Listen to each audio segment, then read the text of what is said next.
तलाक जो है वो मुसलमान बहनों को बहुत पॉजिटिव उसका मैसेज गया। गारंटी तो वो तब देने की बात करें, नया शब्द उन्होंने मोदी जी से सीखा है। आज कोई दूर दूर तक कोई चांस नहीं है कि कांग्रेस की सरकार आ रही है। अगर जनता जिता करके भेज रही है तो वो चाहते हैं कि मोदी जी जो फैसले ले रहे हैं उनको सही लगते हैं और वो चाहते हैं कि वो देश हित में वो फैसले ले। तो ये कहना कि भाई भारतीय जनता पार्टी ये कर रही है वो कर रही है, उससे बेहतर होगा कि वो अपना कुनबा संभाले। और नागौर जैसी सीट पर तो जो सीट उन्होंने गठबंधन में ही छोड़ दी, तो कहीं ना कहीं वो अपनी कमजोरी मान ही रहे हैं। राजस्थान में नागौर लोकसभा सीट इन लोकसभा चुनावों में सियासी चर्चाओं में बनी हुई है।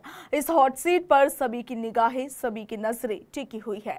हालांकि सीट से बीजेपी ने ज्योति मिर्धा को चुनावी मैदान में उतारा है, तो वहीं कांग्रेस ने खुद का कोई उम्मीदवार नहीं उतारा, मगर आरएलपी के साथ गठबंधन कर हनुमान बेनीवाल को चुनाव कांग्रेस लड़वा रही है। ऐसे में सियासी गलियारों में अब सवाल ये उठ रहा है कि पिछली बार तो हनुमान बेनीवाल ने बीजेपी के साथ गठबंधन कर नागौर सीट को अपने नाम कर लिया था, मगर इस बार कांग्रेस के साथ गठबंधन हुआ है। ऐसे में क्या ज्योति मिर्धा अब की बार हनुमान बेनीवाल को इन चुनावों में मात दे पाएगी या फिर बीजेपी को यहां से हार का सामना करना पड़ेगा?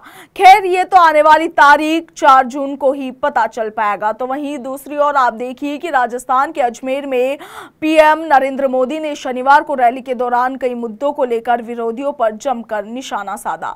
इस दौरान राजस्थान बीजेपी की उपाध्यक्ष और इनके साथ ही नागौर लोकसभा सीट से पार्टी की प्रत्याशी ज्योति मिर्धा की मुस्लिम महिलाओं को लेकर प्रतिक्रिया भी सामने आई है। इस दौरान ज्योति मिर्धा ने मुस्लिम महिलाओं का बीजेपी के साथ होने का बड़ा दावा कर दिया, जबकि ज्योति मिर्धा ने अजमेर में पीएम नरेंद्र मोदी की विशाल जनसभा के बाद उनकी जमकर तारीफ भी कर दी।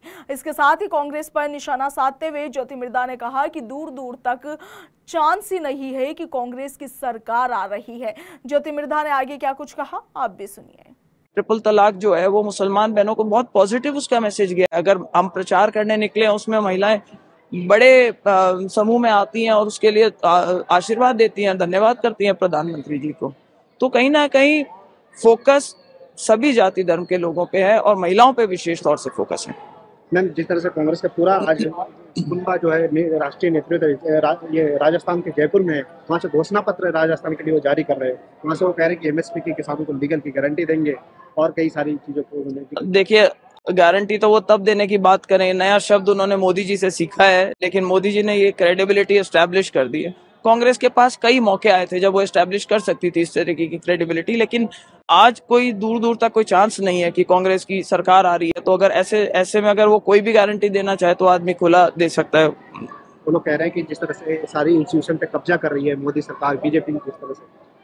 नहीं, ये एक अनर्गल आरोप है। अगर किसी चीज के अंदर आप अगर कोई स्पेसिफिक एग्जाम्पल देंगे तो बड़े मंच से आप बताइए अगर कोई इस तरीके का आरोप है। और लोकतंत्र में ताकत जनता के पास में, अगर जनता जिता करके भेज रही है तो वो चाहते हैं कि मोदी जी जो फैसले ले रहे हैं उनको सही लगते हैं और वो चाहते हैं कि वो देश हित में वो फैसले ले। तो ये कहना कि भाई भारतीय जनता पार्टी ये कर रही है वो कर रही है, उससे बेहतर होगा कि वो अपना कुनबा संभाले। आज जितने नेता हैं सारे मंच पर एक जगह बैठे हैं, पर क्या वो मन से एक साथ है नहीं है, ये टटोल करके देखना जरूरी है। और नागौर जैसी सीट पर तो जो सीट उन्होंने गठबंधन में ही छोड़ दी, तो कहीं ना कहीं वो अपनी कमजोरी मान ही रहे हैं। और ऐसी स्थिति में जो सरकार आने का चांस ही नहीं है तो आप कुछ भी प्रॉमिस कर सकते हो। सवाल, आप महिला भी है, लोगों में जा रही, किस तरह से उत्साह है महिलाओं का, आप लोगों का?